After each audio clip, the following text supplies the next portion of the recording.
My sister-in-law popped out twins, kept the boy, and tossed the girl aside like yesterday's trash. I was soft-hearted back then. I couldn't watch it happen, so I stepped up and raised my niece. I gave her everything. And how did she repay me? When she turned 18, greedy for my assets, she staged an accident and killed me. Cold blood runs in the family, but fate has a twisted sense of humor. I opened my eyes, and I was back, reborn. And this time, fuck them. They're kids. Their problem. The smell of disinfectant hit me first. I blinked, realizing I was back in the hospital waiting room on the day my sister-in-law Tiffany was giving birth. My mother was pacing the hallway, clutching her rosary, muttering prayers for 2 grandsons. She needed that male heir to carry on the prestigious family name, which was hilarious since we were broke. My brother Brad was sprawled on a plastic chair, glued to his iPhone playing Call of Duty. The doctor walked out, looking exhausted but smiling. Congratulations, it's a pigeon pair, a boy and a girl, just like you two. He gestured to Brad and me. My mother's face dropped faster than a lead balloon. She shot me a glare filled with pure venom. What use is a sister? She spat, her voice dripping with sarcasm. Doesn't help the family, doesn't help her brother, just selfish baggage. I laughed internally. Here we go with the emotional blackmail. Sorry, Mom. In this life, I'm fresh out of morals. You can talk all the shit you want. Brad's joy about being a dad lasted exactly 5 minutes. Once the baby started screaming, he looked like he wanted to punch a wall. Tiffany lay in the hospital bed, sweaty, bloody, and ignored. She was groaning in pain, but when she saw me, her eyes narrowed. She looked at me with pure resentment. I turned my back on her.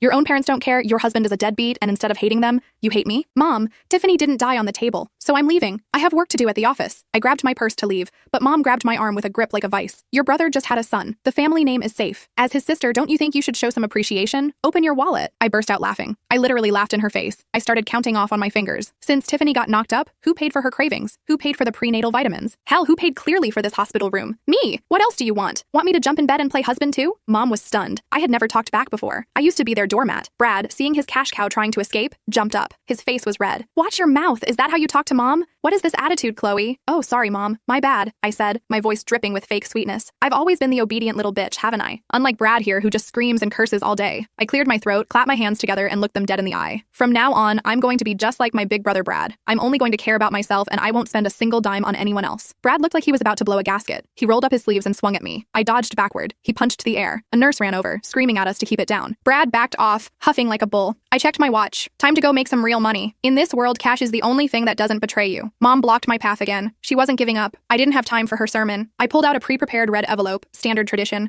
but I'd swapped the contents. I shoved it into her hand and broke free. Behind me, Brad was still yelling, calling me a heartless bitch and an ungrateful skank. I didn't care. If I had a heart, I would have ended up dead in a ditch like the last timeline. In my past life, at the baby's welcome home BBQ, Mom laid down the law. I had to be there. And the plan was simple. Take my money and dump the unwanted girl, Lily, on me. Mom was old school misogynistic. Tiffany was too lazy to raise 2 kids, and Brad made minimum wage. The house was a war zone, so they decided I would be the sacrificial lamb. Last time, I looked at little Lily and felt sorry for her. She was innocent. I spent my youth, my energy, and my savings raising her. And did I get a thank you? No. If I bought her the wrong sneakers, the family called me cheap. When Lily turned 18,